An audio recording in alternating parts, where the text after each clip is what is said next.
afternoon, everybody. Can you hear me? My voice doesn't normally need amplification, so that still doesn't tell me whether the microphone is working or not. Yes, I did once make beer that exploded, and if this had been a munitions conference, I'd have had a very different pitch today. And I come from a very, very different sector, really, of FM in a way, because my background is social sciences, originally. And I kind of fell into FM by accident. And I'm doing a PhD in architecture, and I love it when people ask me and they say, oh, PhD in architecture, have you built anything I'd recognize? And I go, right, you know in London, the Shard, the big office building? They go, yeah, I go, nothing to do with me at all. And I was at a conference in Denmark a couple of years ago, and a guy said to me, where did you do your architectural education? Minecraft.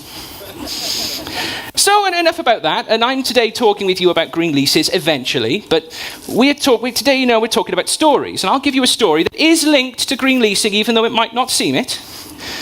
So, once upon a time in FM land, I was on a plane the other day from Amsterdam to Sofia. And I was on the plane, and a lady comes up to me and says, would you like a drink? And I said, oh, yes, please. I'll have a Coca-Cola, please. She went, we haven't got Coca-Cola. No problem, no problem. I said, anything fizzy, anything with bubbles in it, So she gave me red wine. That's the face of a man who got served red wine by accident. Now, you might not think this is related to green leasing, but it is. Now, for those of you who do not know what green leasing is, there's not really a standard definition, but a definition that's fairly widely acknowledged is from the Better Buildings Partnership, the British chapter, where they say that it is a standard form lease with environmental clauses that positively impact the sustainability of the buildings that they are employed in. Now, most of you in this room know the statistic that 40% of emissions in Europe come from the built environment. A lot of those are from offices, and green leases are mainly used in offices.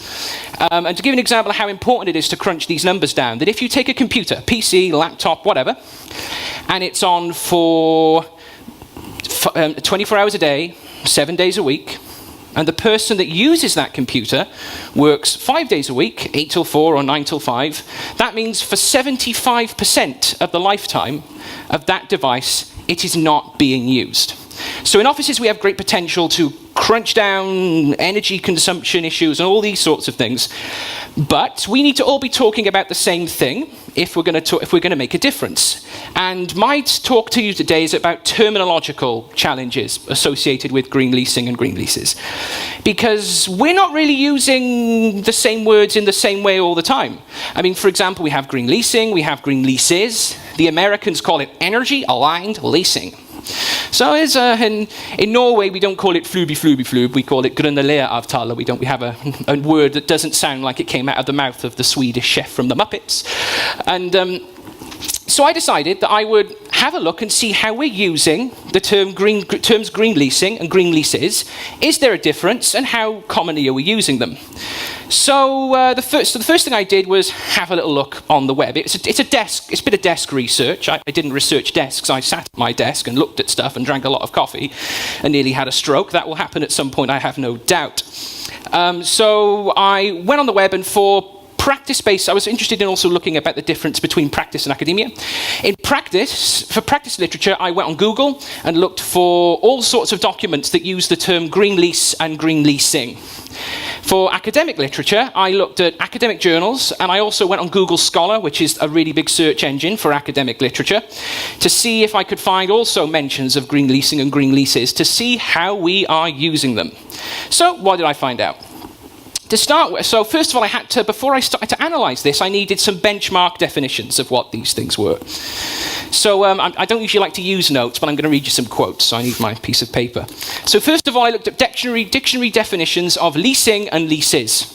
So in the Merriam-Webster dictionary, a lease is a contract by which one party conveys land, property, and services to another for a specific time, usually in return for a periodic payment. And for leasing, it says, the hiring out by one firm, the lessor, of an asset to another firm, the lessee, in return for the payment of an agreed rental.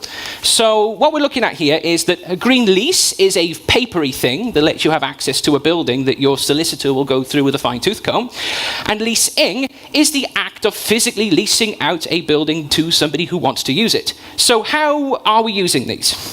So first of all, looking at leases, in academia, I discovered that actually, if we're using it pretty much in that way. When we talk about green leases, we're using them as documents. It's almost universally, with some exceptions. So in Australia, they are doing some fantastic work on green leasing and green leases, amazing research. And they often talk about green lease schedules. And the way that is different from a lease contract is that a green lease schedule is the process by which preparing a building and preparing the process to employ a green lease. So it may lead to a green lease, but it's not one.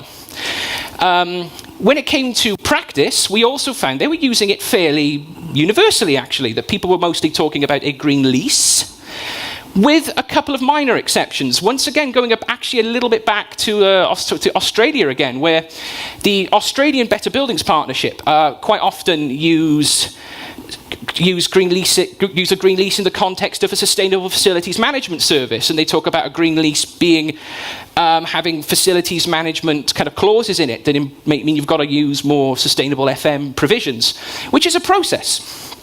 So that was fairly interesting. And green leasing. So how's that going down? Once again, much to my complete surprise, there was relative understanding that it was a process and not a document. So in academia, I actually found 0 instances where the term green leasing was used to describe a document. It was pretty much 100% of the time used to describe the process of preparing a building, renting out a building, advertising a building that can be leased in a green way. And a green leased building doesn't necessarily have to have a green lease. So they are quite separate. For practice, this was actually an occasion where there was a bit of difference. So about 70% of the time, there were process-related discussions in practice about green leasing, but with one notable exception in my research. So what I found was that the Institute for Market Transformation, a big American institute that is probably doing some of the best practice-based research on green leases and green leasing in the world, they used green leasing specifically in the context of it being a document. They talked about leasing as in the development of the lease itself. And this was, all this information I have given you now came from lots and lots of sources. So when I when I was looking at the word green lease, when I was looking for academia, I found 578 hits relating to that term. For practice, 49,000. That was a fun afternoon. That's why I had so much coffee that I nearly had a stroke. For green leasing, 216 response hits. For practice, 111,000 responses. But it's not as scary as it sounds. I pared it down to only 36,000 with a little bit of effort. So, it's at the end of the day, doing this sort of document research, it keeps me off the streets, keeps me off drugs, beating up old ladies, all that sort of thing. So, to conclude, what did I come up with? I found that for the most part, there is synergy in terms of how we're using these terms, that we are using them correctly. And my worries and the point of me writing the paper that maybe we weren't using these definitions correctly was mostly unfounded. There are some differences, so we need to have something more universally understood. But actually, we're making the right noises, and people like me researching green leases in FM, and people in architecture looking at these things, and people in practice, if we can make sure we're singing from the same hymn sheet, then we can do great things. And more importantly, we won't end up with red wine when we've asked for Coca-Cola. Благодаря. Thank you very much.